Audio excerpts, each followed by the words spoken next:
And at the dawn of days was Vieta, the power that creates. Where nothing had reigned supreme, Vieta gave life to all. Shaped here and there, spawned now and then, formed the one and in chorus the other. And where attraction arose, the wild thrived and multiplied. But out of the untamed Vilda appeared the power that rules, the power of willful violence that bends here and there, that curves now and then according to ideals and cravings, that harvests the one and rejects the other.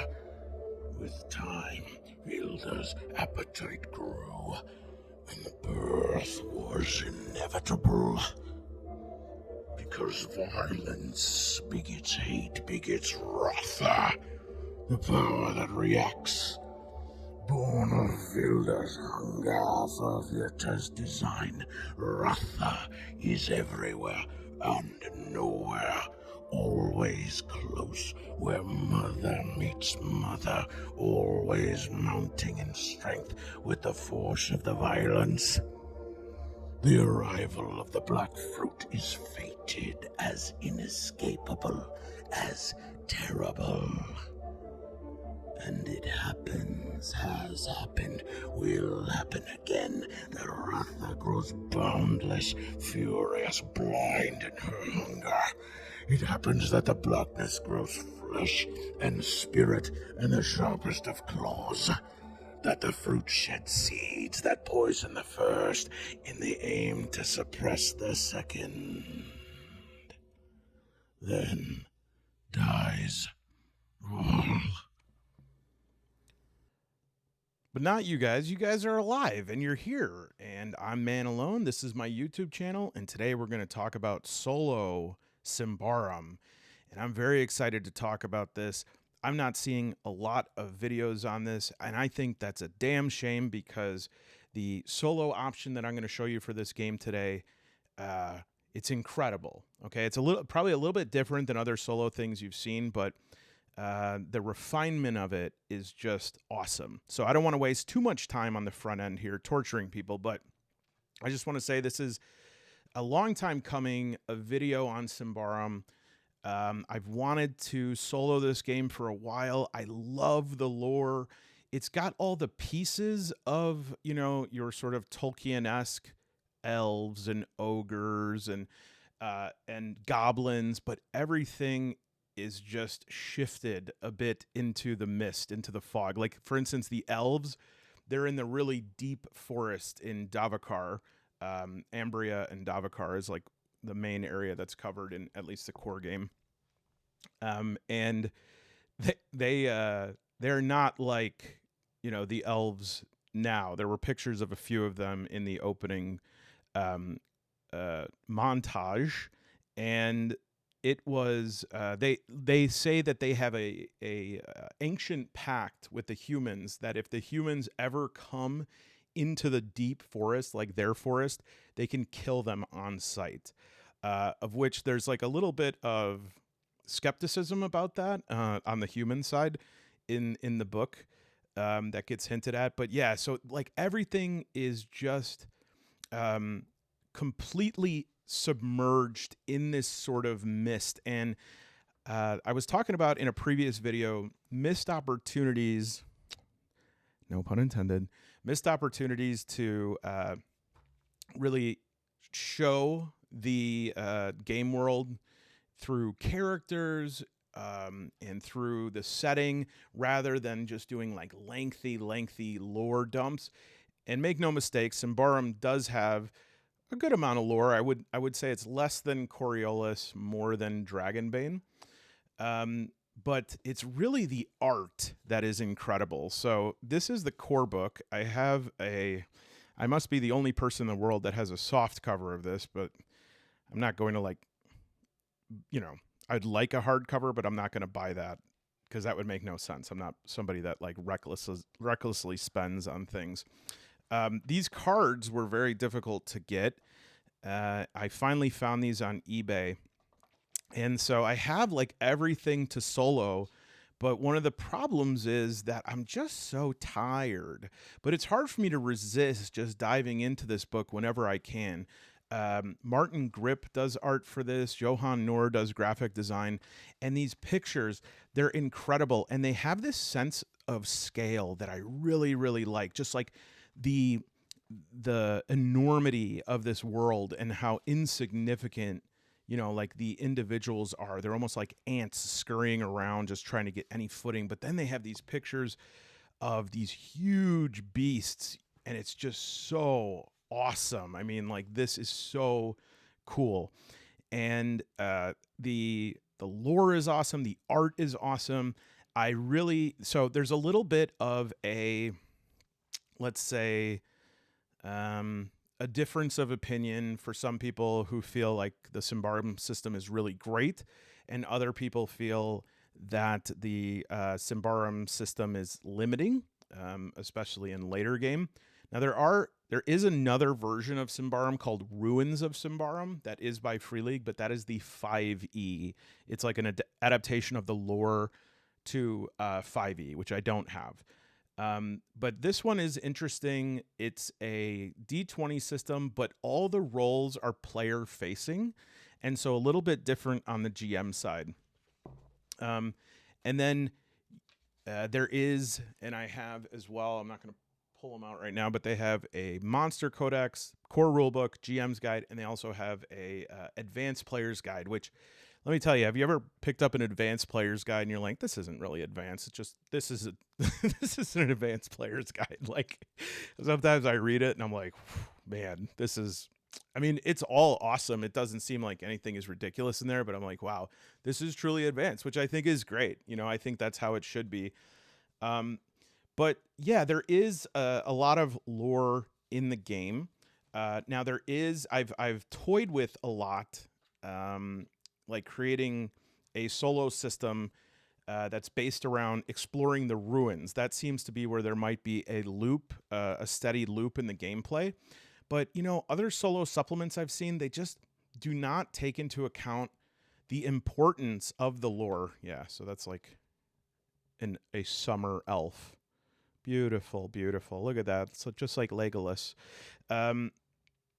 And it's just that the lore it's too awesome and beautiful to leave behind. So that intro poem is probably my favorite bit of writing in this entire book, because it sets up this conflict. Now, I love like chiaroscuro. I love the light and the dark and the contrast here. But every once in a while, if you shift that a little bit and create a triangle can even be more interesting, right? And the triangle here is between Virta, Vilda, and Ratha. Okay, and so Virta is creation. It's like Mother Earth, and then Vilda would be civilization. And so Virta is the thing that started creating in the first place. It says where attraction arose, it multiplied. And so that's the proliferation of nature. And then you have Vilda, right, which is like the human civilizational impulse, the impulse to organize and catalog and create structures and process resources until they are to the point of being unusable. And so that in and of itself usually creates a good tension point, right? Because we're going to deal with things like progress versus tradition and isolation versus openness. But of course, like nature versus civilization or industry or whatever that might be. But the mythology with this is that as Vilda is kind of moving further into the creation of nature, this third piece, Wrath, like bubbles up and starts being the sort of fanged beast that rebalances, right? Because nature, and at least this, is not destructive. Nature is creative, right? Nature is fecund. It is going to multiply. It is not in the business of destruction. So Ratha is sort of the answer to this, which is the I guess you could say like fighting dog of nature. And the tension from that is also localized to the elves and the humans, right? The elves and humans do not get along. They have a horrible history together, and the elves see themselves almost as like climate activists or like preservationists. Like they see it as their job to preserve the forest and make sure that the humans do not move in there. And the title of the book, Symbaroum, that is a civilization that fell 1,000 years before the start of this book. This book is in 21, and in like negative 1,000, Symbaroum fell. And so ever since then, this area, which would be called like Ambria and Davokar, Ambria being the civilization, Davokar being the forest, Davokar maybe. In these areas, you have like the elder folk, who, even though they're grouped together by humans, like elves, ogres, goblins, they would never associate one with one another. But and then there's the barbarians, right, who sort of like live in outposts and are more nomadic. And then you have the Ambrians, and these are the ones that are uniting. There is a queen. There's a church, the Sun Church. There is all this stuff. I could get into it, but the problem is I'm tired. You know, I'm GMing. I'm making these other videos. I'm doing these supplements. We got the Dragonbane Solo supplement releasing at the end of this month. I'm just beat, right? And so what do you do? What do you do at the end of a long day? Even soloing, using like a supplement guide to solo something could be, you know, a mental. I'm not sure if I have like the gasolina left to do that. And so when that happens, I need something that is going to give me all of what is in here, all of this lore, all of this background, all of this story, and it's going to let me play in this world, but I'm never able to get there. And I end up just reading and feeling sort of unfulfilled because you see this picture and you're like, I want to be that. I want to be that guy. I want to fight this huge freaking tree thing, right? And I can't until I find a supplement. And boy, it is an understatement to call this a supplement. Now, I want to say, I cannot believe that I did not hear about this thing until almost a year after it was made. But I think the reason is because it is technically a game book and it's PDF only. But your boy reached out to the author, and awesome dude gave me permission to.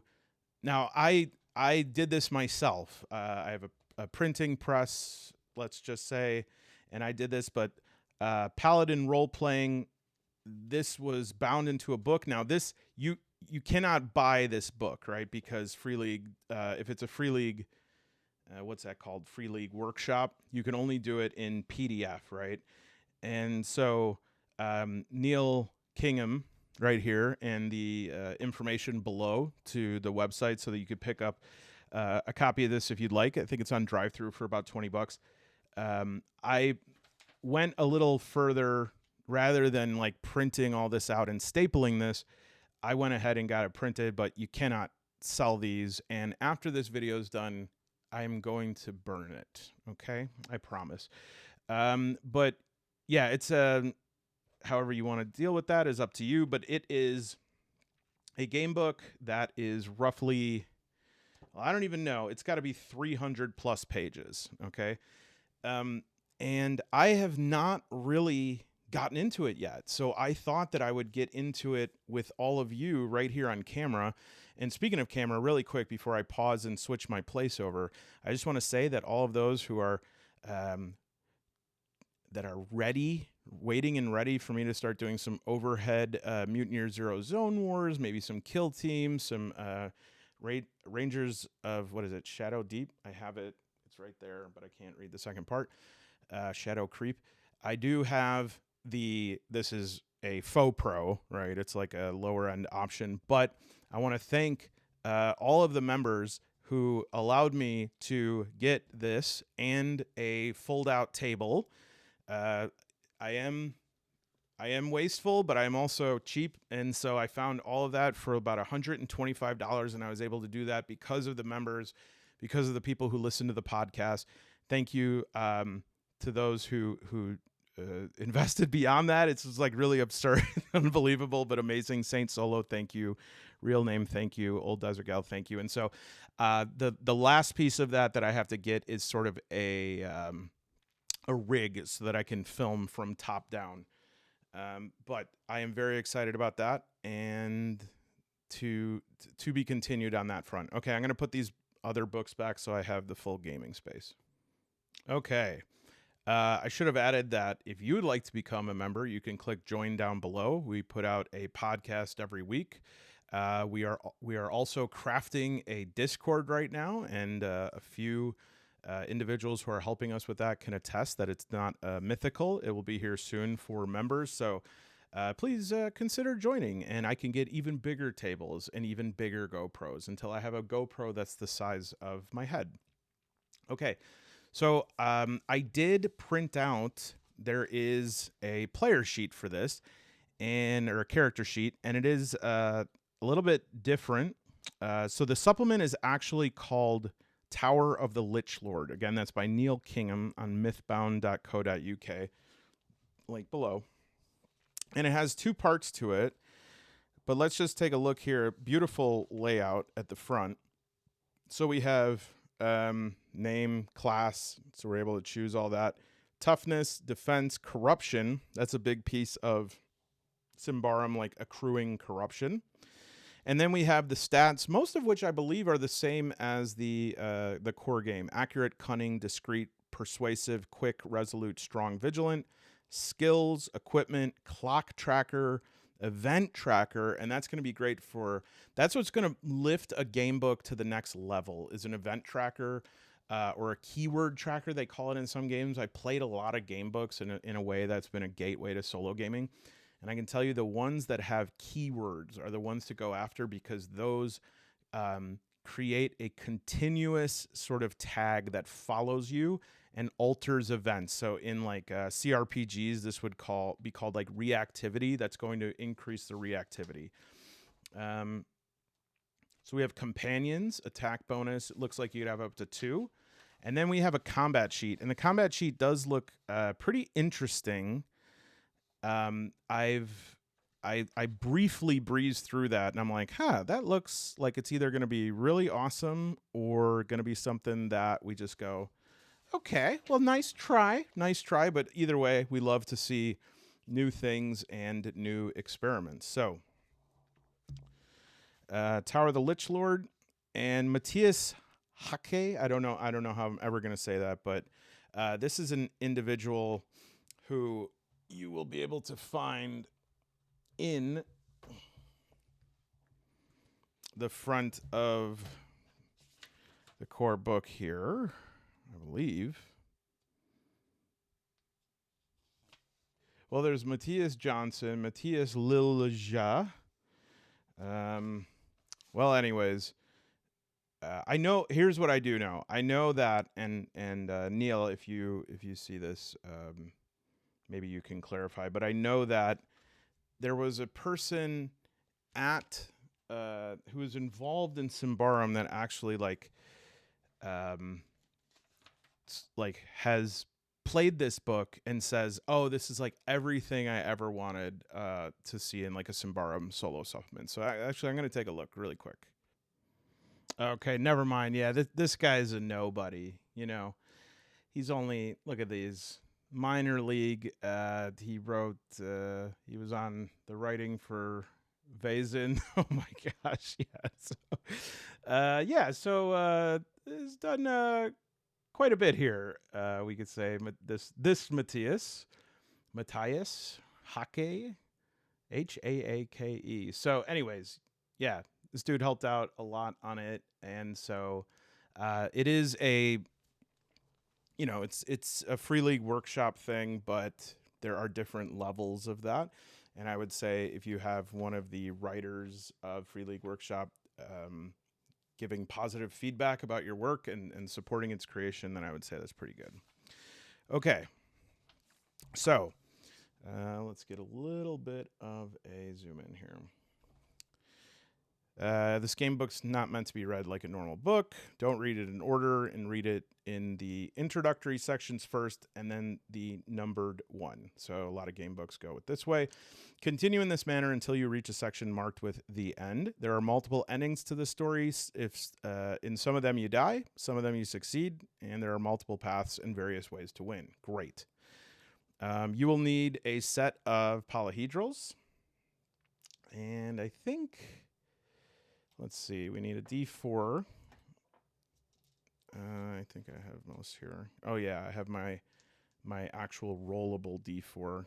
I don't care. It's perfectly random to me, and it's not like a little piece of crap shard that just falls on the table. And then I need a D6, a D8. Let's see here. I don't believe I have D8 that matches the color scheme. Okay, a little bit of color. D10. Yep. A D12. There's another one. I definitely. Let me just find one that you could see. We could do a little better than that. There we go. That's good. And a D20. All right. You also need a pencil, eraser, copy of the character sheet, and a few copies of the combat tracker sheet. Okay, well, we can make more. We've got a whole printing press here, where we print out things and bind them for personal use. Everything I say is satire. Okay, this book uses a simplified version of the standard rules found in the Symbaroum core rulebook. Your character has 8 attributes that define their strengths and weaknesses. Each one is given a score between 1 and 20, with the normal range being between 5 and 15. Higher, better, because we're going to roll under. Accurate, a lot of these we expect. Accurate, hand-eye coordination, precision, timing. Cunning is intellect, knowledge, learning. Discreet, hiding, sneaking. Persuasive, influencing others. Quick is reflexes, balance, and speed. Resolute is like willpower and ability to resist mental and mystical influences. And your maximum corruption level is equal to your resolute. Okay. Strong, brawn, vigilant, awareness of surroundings.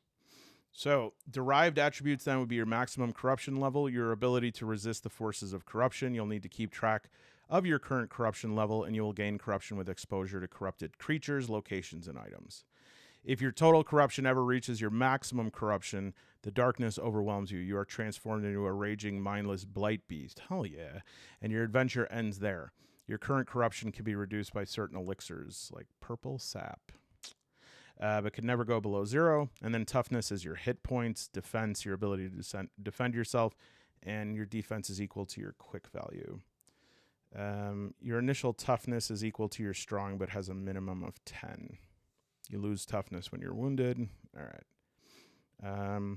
When you are called to test one of your attributes, roll a d20. Now, okay, it hasn't said how to roll them up yet. When you're called to test one of your attributes, roll a d20. Roll equal to or less than, you've succeeded. You roll higher, you fail. Modifiers. Sometimes you make a test. You will be asked for your degree of success or failure. This is the amount that you succeed or fail by. So if you need to roll an 8 and you roll, or if you need a 5 and you rolled an 8, you failed by 3. If you roll on a 1, it's always a success. 20 is crit fail. Overrides any other calculations. Skills are special abilities that further define your areas of expertise. You will need to rely on your skills to survive.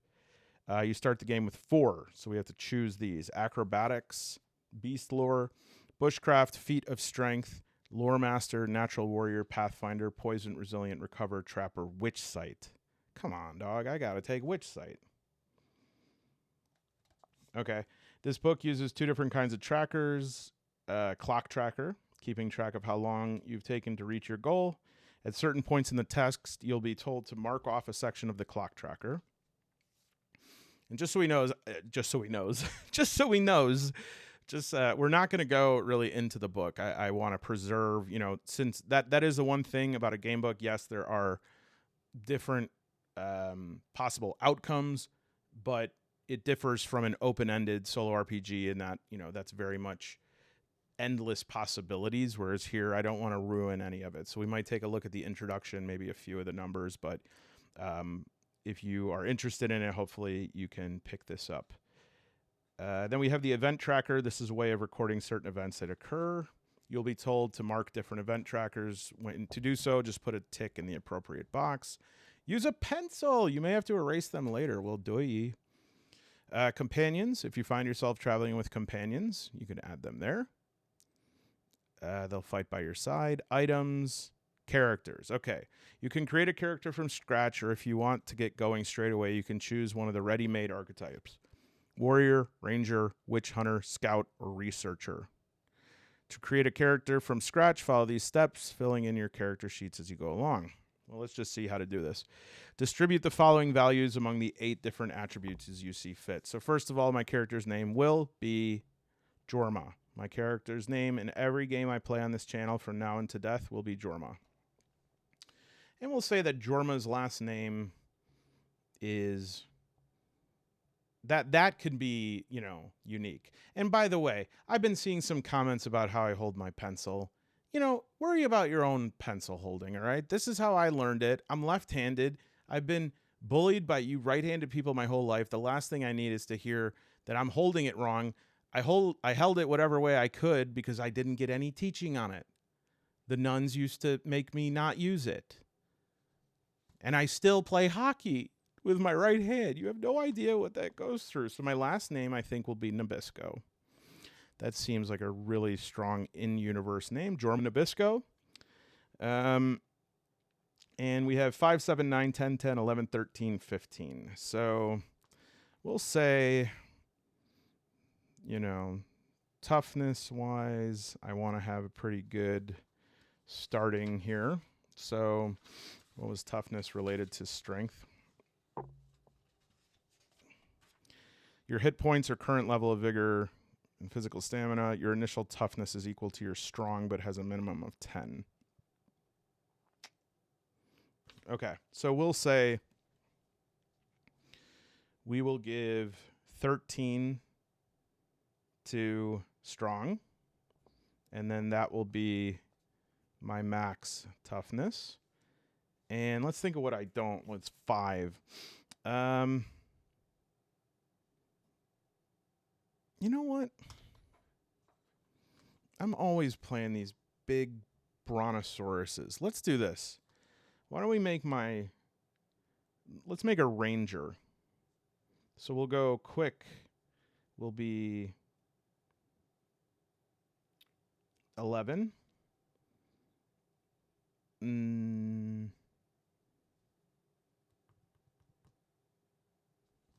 Accurate will be 15. Discreet. What is discreet again? Hiding, sneaking. Yeah, that'll be 13. Cunning is 10. Give resolute 10. We'll go 7 strong, 9 vigilant, and 5 persuasive. I'm not a good people person. And that's to me, if I'm getting 10 no matter what my toughness is, and I don't mind, my character being a little underpowered, I'm going to take advantage of that because I'll put my strong at a 7 and still get the 10 toughness to start. So then we're going to choose 4 skills. I'm going to go ahead and say bushcraft is going to be up there. I really like the word witch sight, and I'm even going to spell it that cool way, like WYCH. Let's see. What you have: a natural gift, the ability to see beyond the physical world. I love that. You may receive helpful visions, sometimes detect corruption. A high vigilance is recommended to make the most of this skill. And my vigilance is 9. Okay. Well, we can. That's fine. We'll trade that for cunning. We'll give vigilant. Oh boy, that's probably terrible. I'm sorry if that's shaking everything. So we'll cunning 9 and vigilant 10. Trapper, recovery, feat of strength, lore master, natural warrior, pathfinder. You are skilled at following tracks. I like that. But then what's bushcraft here? Maybe I don't want that. You are trained to identify plants and can gather or hunt food. That kind of sounds like. Ooh, I put Patfinder. Remember the Saturday Night Live? Did I do that? Like, it's Pat. I found Pat. I'm the Patfinder. All right, Pathfinder. Bushcraft. Acrobatics. That's really good for dodging. So acrobatics says you are especially nimble and light on your feet, often able to dodge away from danger in combat. When you're given the option withdraw, you may test quick. Which I have 11. If you pass, you may flee without your enemy getting a free attack. If you fail, you may choose to flee anyways, taking the free attack. Okay. So I already have bushcraft for like gathering, hunting. I don't think I need a trapper.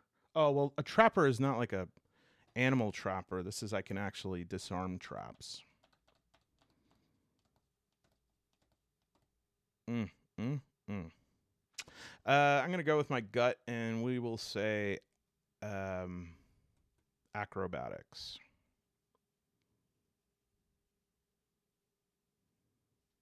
All right. Next, equipment. Choose one piece of equipment from the special equipment list and 4 pieces of equipment from the standard equipment list. You can pick the same items multiple times from the standard equipment list. For example, 2 holy waters. Okay, so the special equipment list: chain armor, flexible leather armor, S-stock, a master crafted sword with a sharp point, damage D8 plus 1. Flexible leather, D4 protection, 0 impedance. And then chain armor is going to be 1d6 protection, but it impedes -3. I'll do flexible leather armor. That will be my special gear.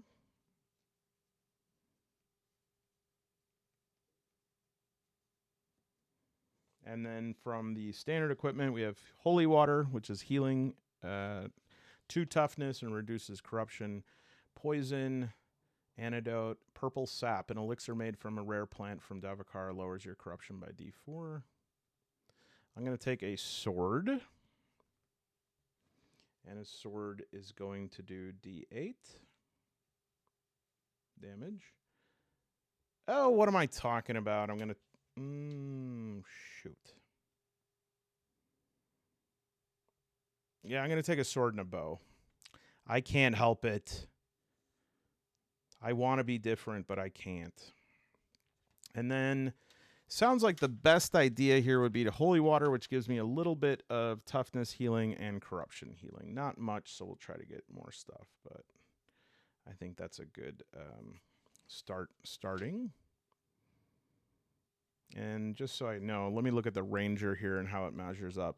So they're saying accurate 13, I got 15. Cunning 9, we're on. Discreet 10, I have 13. Persuasive 7, that's one of my lowest. Strong 5, yeah. It was pretty good. Although they have the highest one is quick, but that's fine. Toughness 10, corruption threshold is 10. Does it say what the starting corruption threshold was, or did I just forget that? Okay. You will need to keep track of your current corruption level, and you will gain corruption. Your current... I don't know if it says how I derive corruption. But let's see if we could find from the pre-gen characters. Maybe that will just kind of tell us here. Adding the rules on page 3. Yeah, that's where we were. I'm not sure it says there how to derive corruption. but let's just see here. So corruption threshold is 10, and that's that person's resolute. Okay, so it's probably resolute. Yeah, I'm betting. Does it say it anywhere? No. Although that makes a lot of sense. And then their resolute's 10, corruption 10. Witch hunter, resolute 15, corruption? Okay, 15. So my max corruption is going to be 10, and my corruption, I believe, is at 0 right now. Okay. And, oh, what skills did they put? So I'm kind of a combination of the scout. Yeah, because the scout is bushcraft, trapper, acrobatics, pathfinder. I have bushcraft, acrobatics, pathfinder, but I have witch sight instead. And so I'm a little bit of a mage. Maybe I'm having trouble with that. All right, let's talk combat. Okay. When you face an enemy in combat, you'll be given a small stat block detailing their strengths and weaknesses. The stat block consists of category, whether it's an abomination, beast, cultural being, flora, or undead. I like that. Oh, no, run! It's a cultural being! I have an essay to write about the recent season of Girls. Okay, for more information, see Beast Lore. Got it. So defense. Their defense score, which will be applied to your accurate when you attempt to strike them. This could be positive or negative number.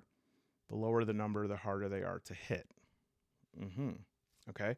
Armor, type and value of armor worn. Toughness, how much damage they can sustain. Attack, their attack score, which will be applied to your defense when they attack you. And weapon, what kind of weapon they're using. When you come to a fight, first you need to fill in sections on the combat sheet as follows. Attack. So let's try this with the first one. So you would fill in your accurate. So that's a 15. The attack bonus from any companion, 0 right now. And the enemy's defense. So my accurate is 15. I have no companion attack bonus right now. And is there an example enemy here that I can try? Okay, a cultural being. So their defense is -1.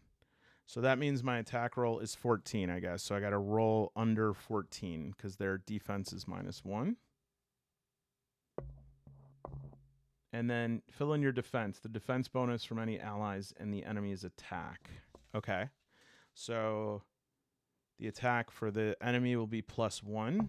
And my defense is... I really am tired, folks. I'm sorry if I'm like saying stuff and then forgetting it. Fill in your defense. Do I have a defense rating? Oh, my defense is in the middle here. What's my defense? I don't know my defense. Did I miss my defense? You got to fill in your defense.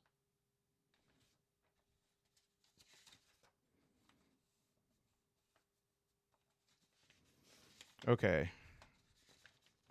Your ability to defend yourself from attacks, the defense is equal to your quick value. Damn. Minus the impeding value of any armor worn. Sorry, I got flexible leather armor. I don't have any minuses. So that means that my defense here is going to be 11. No companion bonus. And so that means my defense roll is going to be 12. This is shaping up to be actually kind of cool. In fact, I don't know why I'm saying actually as if it's so weird. It's just that basically is just giving a guide for attack and defense in advance. And I sort of love that. I sort of want to do that all the time because I'm constantly... The thing that slows down battle for me is I am just terrible at like conceptualizations of greater than or less than. Like in math, I was really good at word problems. But I wasn't good at just like equations. Oh man, I sound like one of those people that's like, no, I'm good at math, just like a different kind of, like I do like Mayan calendar math. Okay. Special ability, do they have it? Are they cultural? They have a weapon. So I wonder... My weapon damage is going to be D8.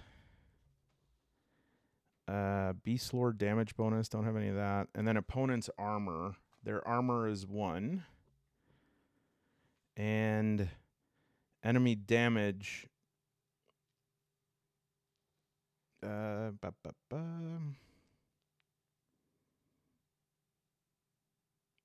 Enemy damage is 3. Okay, yeah, so that's just the value of their weapon. And then my armor is... Oh, I didn't write it down. What is the flexible leather armor?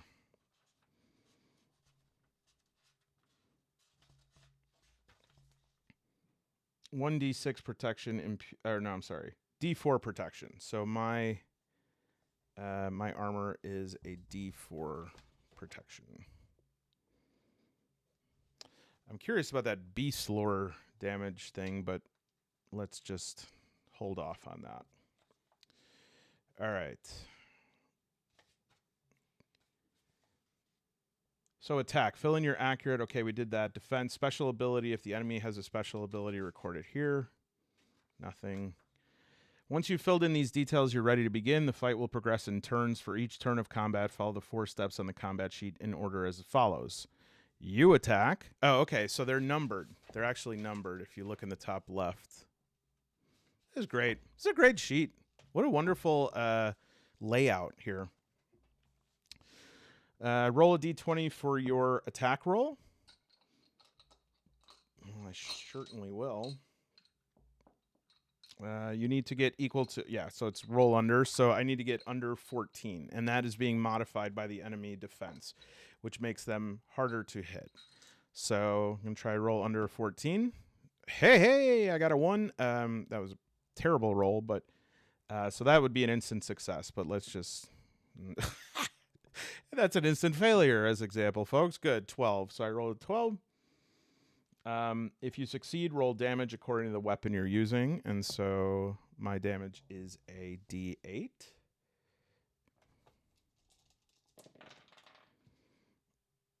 Where's my D8? Okay, a 3.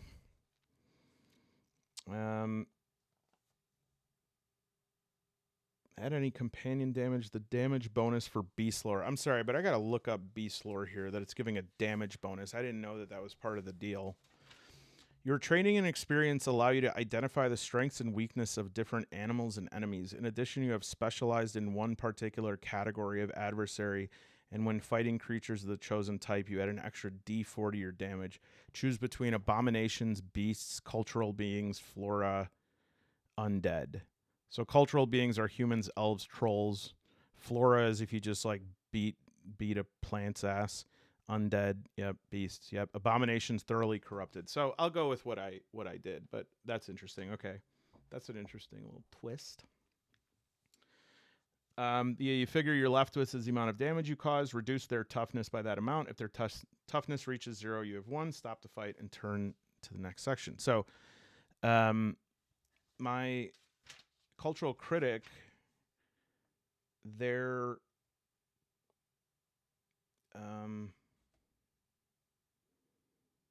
so this is an axe-wielding barbarian, and I'm not quite sure what their... Okay, the barbarian's toughness... Oh, damn, I got to remember this. Their toughness is 9.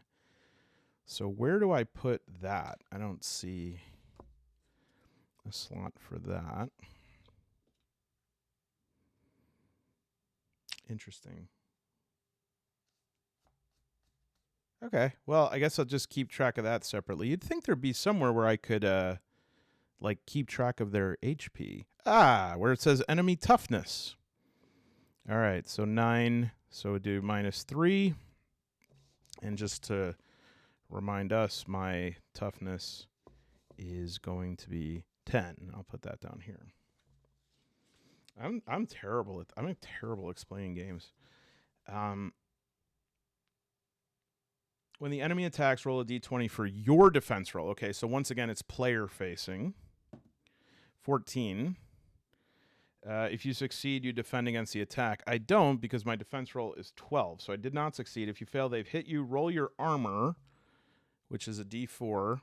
and subtract that 3 from their weapon damage value. So that would be 3, so I nullified it. The result is how much damage you take. Reduce your toughness by this amount.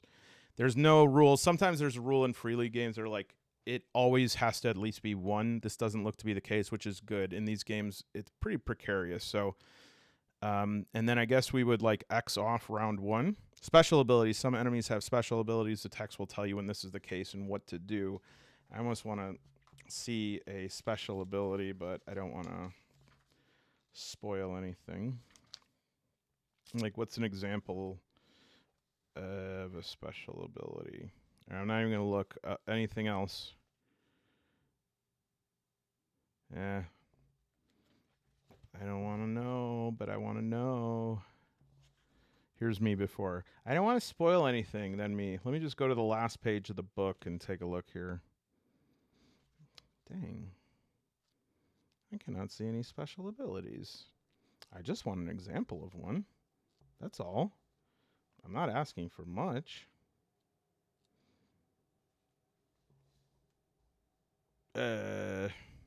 Okay, well, that's the same one I went to before, so I guess we'll just have to trust that there are these special abilities out there, and they're really special, and people are really talking.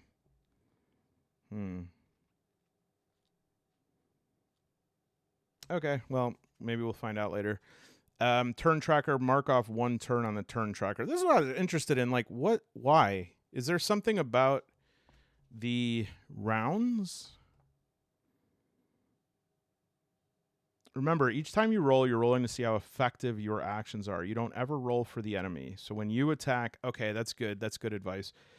So when you attack, you roll to see if you hit. When the monster attacks, you roll to see if you defend against the attack. Each time you're aiming to roll low. Good. I like instructions like that. Different weapons do different damage. If you get a new weapon, you'll be told how much damage it does. You can only use 1 weapon at a time. Unarmed attacks are D4 or D6. If you have the natural warrior skill, you just run around and punch people in the face. If you have holy water, purple sap, or other elixirs, you may use them in combat. When it's your turn, you can still make an attack as usual. Only 1 elixir per turn, though. Sometimes either you or your enemy may receive a free attack. This can happen if one side surprises the other or if you attempt to flee from combat once the fight has begun. If you receive a free attack, make your attack roll with a +2 bonus. If you succeed, roll and apply damage. Your enemy does not get a chance to retaliate. So I'm not quite sure how I would, because it doesn't look like there's anything here that said, so it could just be like narrative, right? But there was nothing in the step-by-step here about surprise. In certain situations, you may have the possibility of retreating from combat once it has already begun. The text will tell you if this is the case. If you have the option, you could decide to retreat at any point in the fight. When you make that decision, your opponent gets 1 free attack. So that makes sense. But I'm wondering, how do I get a free attack? If you have the acrobatic skill, which did I do that? Yes. And you decide to retreat from combat, make a quick test. If you succeed, you may retreat without your opponent getting a free attack. Nice. That's right. Barbarian doesn't have any. Battle continues. Okay. So I'm not going to read this. This is like the intro to Ambria and Davokar, but why don't we go through three little turns here. I think that might be fun. Okay. Loreno is missing. Worse, he was last seen heading into Davokar. And that's why you find yourself here, in Karo's Fen in northeast Ambria, trying to retrace his steps. You're just hoping it's not too late. The forest is not forgiving to underprepared visitors, and Loreno was never the best at advanced planning. You've known Loreno since childhood, and you owe him a lot. He saved your life in the Great War by throwing himself in the way of an arrow meant for you. It took him in the leg and left him with a permanent limp, but he's never once complained or shown you any kind of resentment. You stayed in touch since settling in Ambria, and the last few years have seen a rekindling of your friendship. You've talked about whether you might start up some sort of small business together. You decide to open a radio shack in Davokar. No, I'm just kidding. He's a good man, and you've shared much and grown very close. But the same impulsiveness that saved your life in the war can sometimes lead him to do stupid things, which is why you're now frantically trying to work out what's happened to him. You've established this much. He regularly used to drink at the notorious salons du Symbaroum in Thistlehold, which is like the main city in, I want to say, Ambria. There he met some people who had heard rumors of an ancient ruined tower in Davokar called Nagar El, roughly north of the small border towns of Karos Fen. Loreno had always dreamt of making an expedition into the forest to find riches, and he saw this as his opportunity. Here in Karos Fen, he researched the forest and hired a guide. The two of them set off a week ago and haven't been seen since. It could be that he's okay, but you doubt it. He should have been back by now, so it's likely things have not gone well for him. Maybe he met with unexpected difficulties at the tower, possibly elves, trolls, barbarians, or maybe worse. It's time for you to repay the debt you owe him. If he's still alive, he needs your help. You need to follow him to the tower, work out what has happened, and do whatever you can to bring him back alive. At Karos Fen, you spend the last of your meager savings on hiring a guide, a cheerful goblin woman called FAYCE.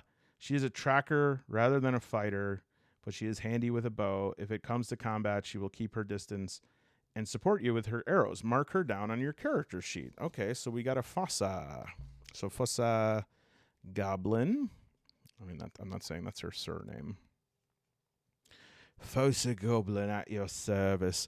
Attack bonus +1, defense bonus. And I like that that's just calculated right into my stuff, so I roll that right in.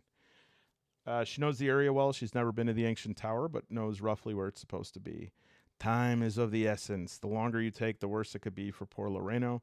And so, without waiting any longer, you pack up your provisions and supplies and prepare to set off in search of your friend. To begin your journey, turn to 1. So this is 1. The first thing you need to decide is which route to take. FAYCE knows the area little, and together you study the rudimentary map that shows the location of the tower where you hope to find Loreno. After much discussion, you narrow down the approach to 2 possible routes. You could head east to the Ravens, then north, skirting the foothills of the mountains for safety, and then head west through the forest.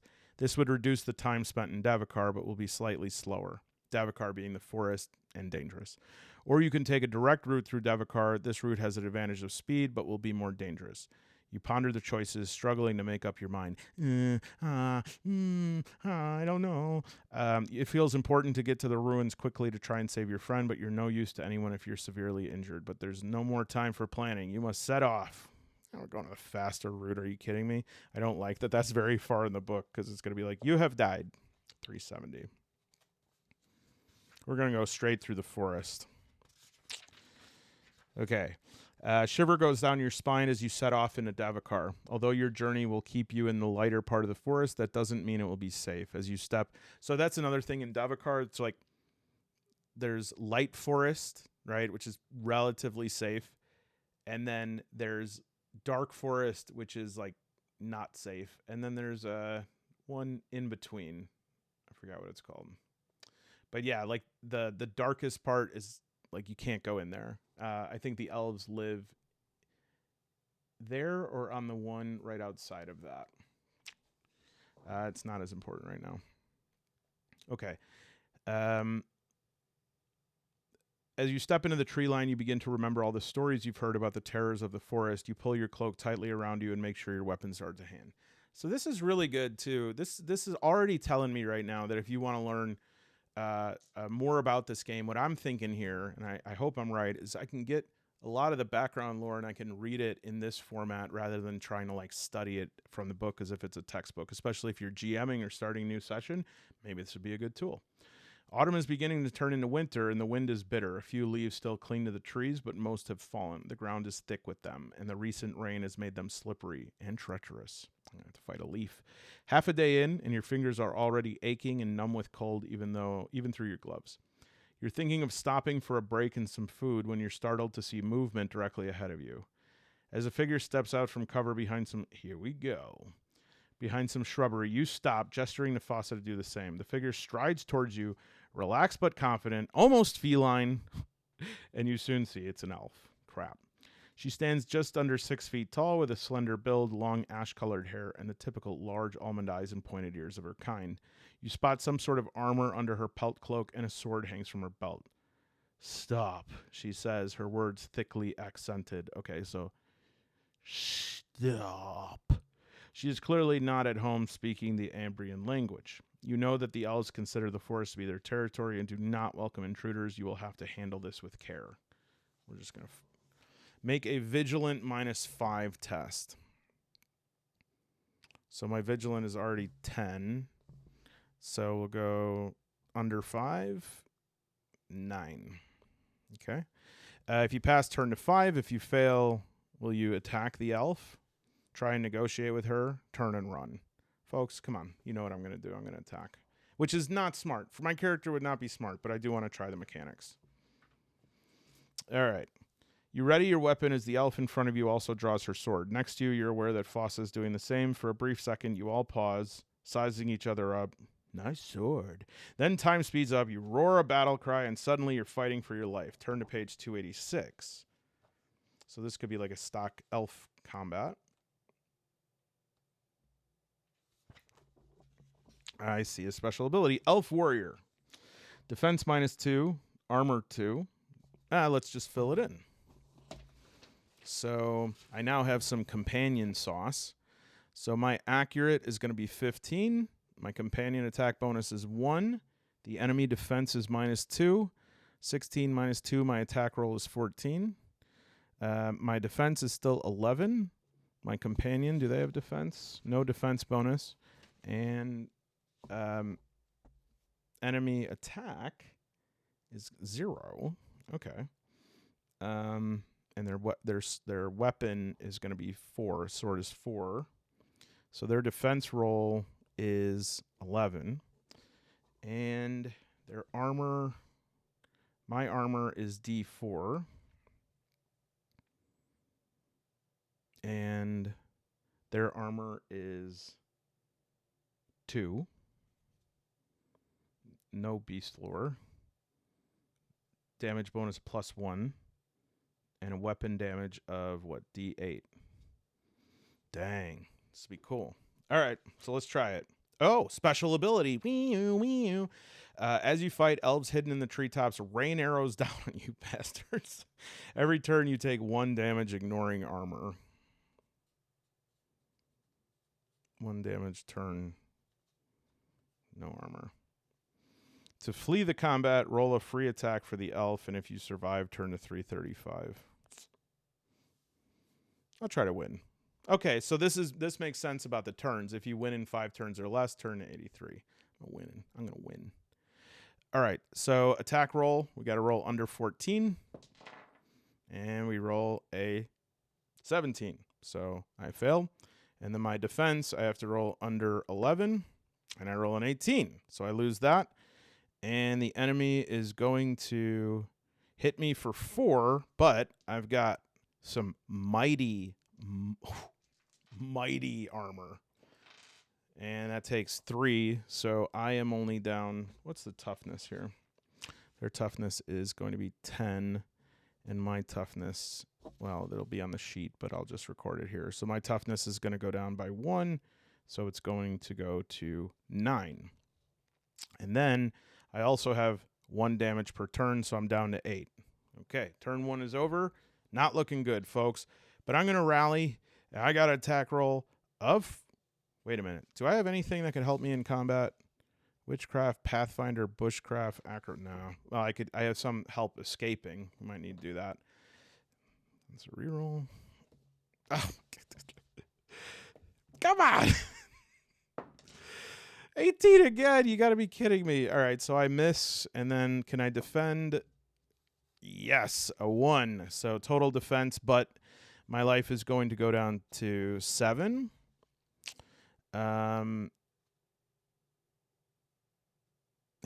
Okay, yeah, so